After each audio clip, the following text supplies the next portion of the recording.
up? I guess I'm running solo tonight, guys. Yeah. Well, I'll like keep this short and sweet. Welcome to the show. This is the C-list villains. AJ is currently, I guess, out in the weather.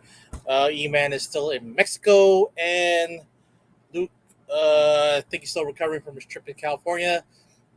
So let's just get started tonight, since I'm gonna have to run this show solo.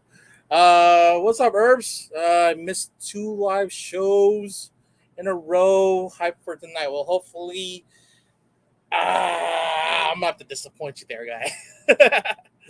Otherwise, yeah, it's just me, the red one, the villainous red, and for tonight, let's discuss what we have on the docket. I guess we're not gonna do Luke's Cali Adventures, and since it is Comic Con week, I figure give the guys, or at least friends of the show, their booth locations.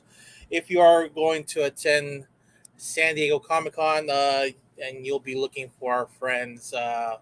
Let's see, we have Mr. John Jang. He'll be at booth 1803. Mr. John McCarthy of the Endangered series. He's the writer. He'll be in booth double E as an elephant -02. Aaron Bartling will be at the Whatnot booth, and Ariel Diaz will be in double G as in Gangsta -03. So if you need that information, I'll put it on our socials. If not, you can also hit up those guys on their own um, social media as well. Let me place it here on the brand or the banners, just to at least get that. Well, let me get that going later, because it's just gonna distract me from what I'm doing here, and since I'm running solo. So what's up, guys? I know we've kind of stranded away from what made us the show, which is comic books. So I think, we should be getting back to that sooner than later. It's been pretty dead, as far as, like, you know some good titles out there being, able to read and review. Um, but maybe we'll come up with something, a better review of new issues coming up, and you know that's something I can't fully promise myself. Just waiting for the rest of the guys to get their buy-in on that as well. Uh, and but I do have a little something from our boys at BTC, thanks to Mr. Nelson, Mr. Nelson Chua. He has sent me this Ramen Gang T-shirt, courtesy of their mystery pack during a couple weeks ago. So if there's any packs left and you want to get a T-shirt, go through Big Time Collectibles, go pick yourself up a mystery pack, and hopefully they'll have your size.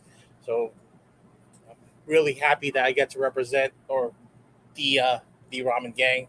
Also, along with that package, came a few books for the mystery pack. Let's see, we've got the Department of Truth.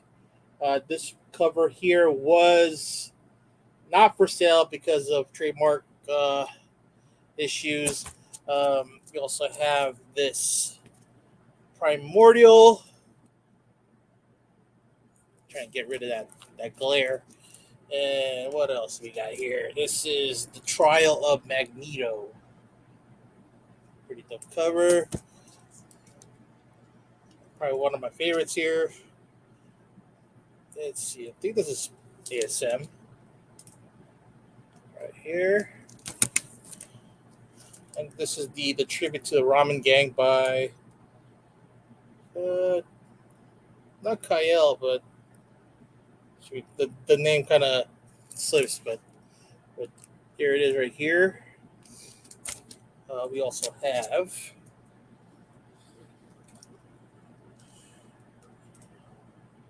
Shoot, I can't remember this one. This is Alan Quan.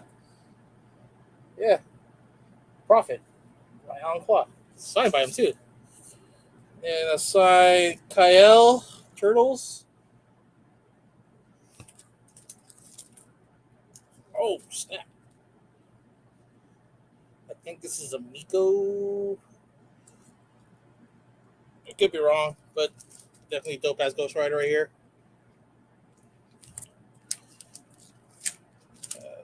Second last on the cable cover, so we can get it out of the glare. Oh, this Venom right there. And Empire's in. So that's yeah, my I guess unboxing of the BTC mystery box. Thanks again to Nelson Tua over there at BTC for hooking it up. Yeah, definitely. Those guys come up with some badass covers and commissioning artists to do them. Big props to them doing big things out there in Texas. Just keeping it sexy. Keeping it sexy. So, what do we got here on the news? We do have, let me see. This is the only article that kind of came up to mind. Which kind of caught my attention as far as like a pretty good casting, where they have Giancarlo Esposito of Breaking Bad and Mandalorian fame casted as Professor X, and I think that is a pretty solid casting if they were to go through with it. I think Giancarlo has the ability to play the leader of the mutants and to really carry the franchise. I mean, he's young enough, and goddamn, he's a pretty good actor as well as with Breaking Bad and Better Call Saul under his belt. I think those are pretty solid credentials there to be casted as Professor X. So you know, if you guys have any reservations about it, then let us know. You just put it on the comments here below, or I'll leave you a message on the text line, which is 1-209-975-7597. And let's see, because I have spoken. I have spoken. So definitely, that's a great casting. Well, a great future casting if they follow through with it. Definitely excited for that. And tell me, what do you think? Maybe suggest somebody else that's able to play Professor X other than McAvoy or Stewart. Uh, you know, we could. I mean, Stewart's getting up there as far as an age. McAvoy, I don't know if he's interested in coming back. And seeing how mutants are now part of the MCU via Miss Marvel, which we will discuss here in a minute. Uh, I think that having a Professor X variant would be nice, and then we can maybe jump from universe to universe and run into the McAvoy Professor X, and again with Patrick Stewart's Professor X and his X-Men. You know, it's Marvel is a huge universe, and I'm really excited to see this unfold. So definitely be on the lookout for that. Okay, let's see. Let me pull up the 1 minute here. Should have prepped this up before I went online. But,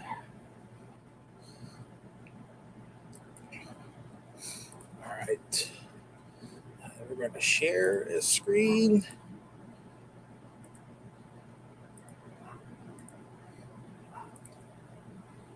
All right. So, with going back to Miss Marvel, as far as like the mutant unveiling of, I think that the label itself is it's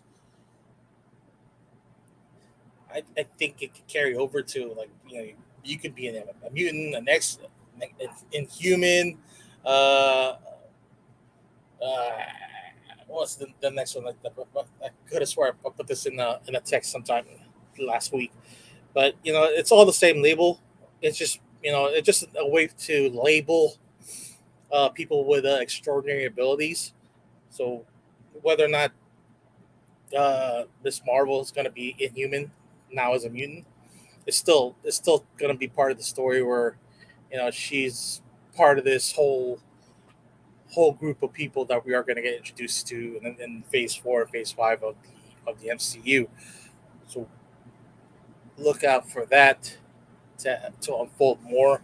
And as far as like the last episode of Miss Marvel, I think I had huge CW vibes on it.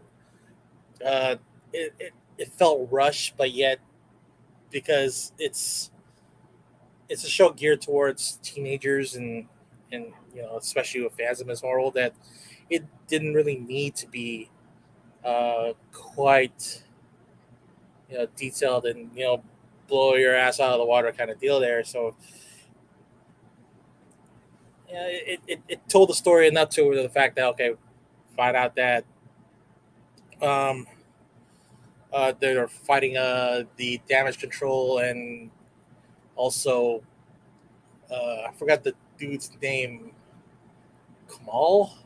Yeah, that guy went like kind of rogue, and then started fighting damage control by himself, but eventually ran off and joined the Red Daggers back in Pakistan. Uh, then Miss Marvel establishing herself as the hero of the people within her burrow there, and also gaining actually given the suit by her mother. So the actual uh, you could say the comic accurate suit from from the books there, and it's really exciting to see that now. Let's see what Herb's saying is, to be fair, Disney has always been a company for little girls. Yeah, yeah, you could say that, and I kind of dig it. I mean, I don't dig little girls like that, but it the whole princess line of merch and shows really is what gets the kids excited about anything Disney. So you know Miss Marvel is in that wheelhouse for them, and they can they could push this even more, especially her being a person of color, Pakistani Muslim descent. Wow, you're going to garner a lot more fans around the world. So, and Herbs, yeah, again, I don't dig little girls like that. No, that was a whole lifetime ago. Yeah,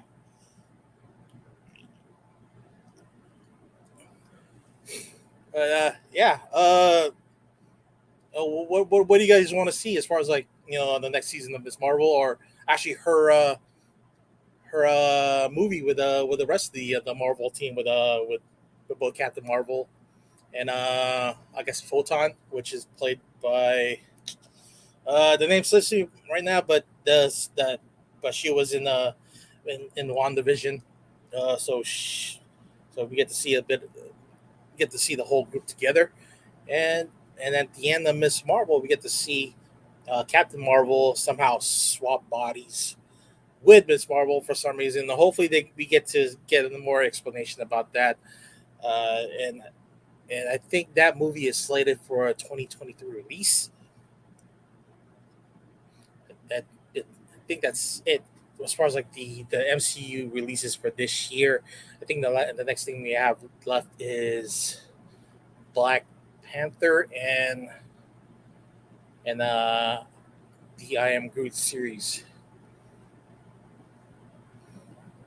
But seeing how this is how playing out with the mutants, really, now we're opening up the world of the MCU to more of our favorite characters.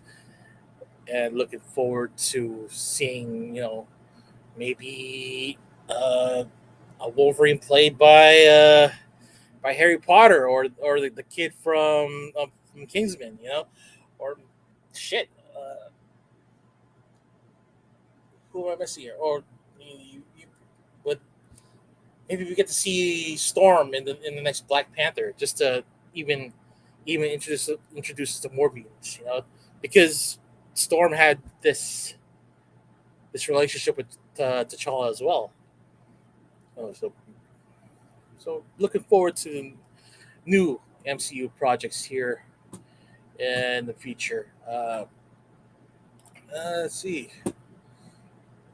what else we got.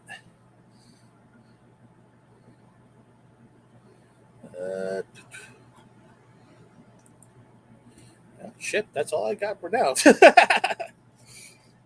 Sorry to disappoint you guys. It's just me running solo for now. The boys will be back maybe next week after their little vacations. And we'll probably hopefully get to see AJ, what he got from San Diego Comic-Con, what he bought, what he flipped, what kind of art pieces he got. Maybe he's getting some interviews with artists and creators alike, and going out there and spreading our name as far as like our show. Check out our online store. We're selling shirts now right here. Hats will be available soon. This is a test hat, so definitely we're gonna improve the design, make it more flashier. Shirts will be on the Teespring account. You could hit up our socials for that link, and I guess that's it, guys. Thank you for showing up, Herbs, and keeping me company. And we'll see you guys next Monday, maybe even earlier. We'll see. Oh, Resident Evil. Not yet. I've been hearing stuff about it. I think I'm gonna catch it probably tomorrow after. Actually, no. Yeah. Okay, I'll catch it. Then we can discuss that next week. Then I'll throw out that homework to the guys and see what they're gonna watch it. What do you think so far, Herbs? Like, what do you like so far about the new Resident Evil?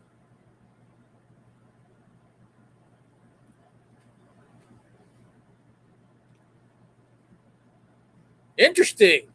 No, I'm just waiting for him to type. But I think tonight is Better Call Saul. We got about 5 episodes left.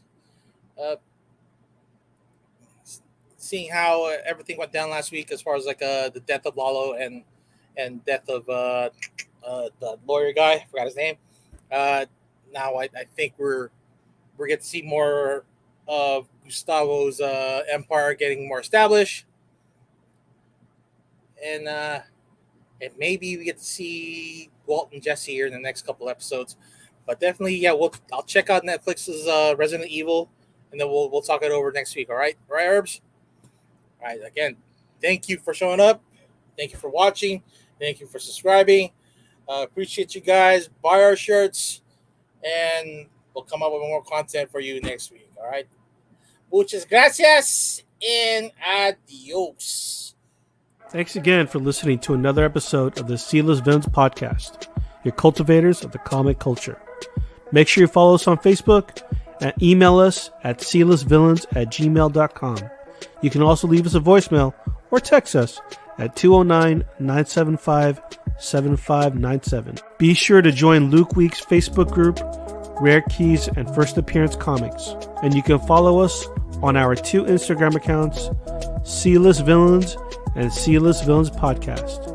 Lastly, follow the villains on their separate IG accounts, at Luke Weeks, at C-List Villainous Red, at C-List E-Man, and I am at AJ the Comic Collector. Thanks for listening, and we'll see you all next episode.